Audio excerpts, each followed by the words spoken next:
the way to get in touch with the value of all worldviews is to start by kind of bracketing your judgment.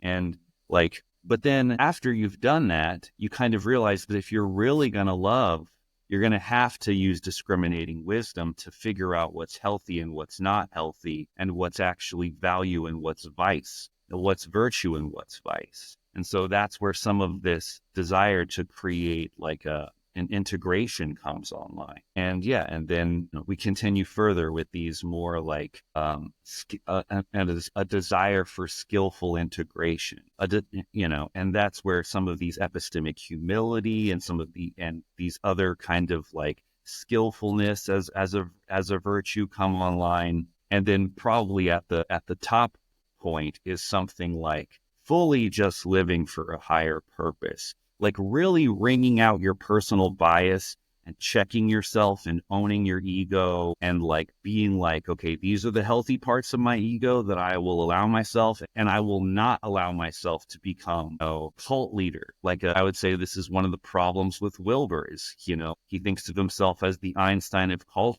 consciousness, and he kind of shuts off anyone's ability to grow beyond him. He will fight against you. The new king can become a tyrant if he's not willing to be humble and sacrifice himself and be open to the new information that's coming.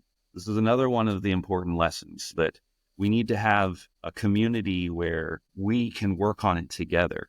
Like, I don't see myself as the leader. I see myself as a leader, and I take on that role. But I want to invite other people to also come up to my level and to be a leader too, and to contribute and refine the map further. So yeah, that's one of the first things that we do in the Spiral Wizard training. The next kind of thing that we do is I show them how, if you push deep enough into every stage, you will inevitably find yourself in the next stage.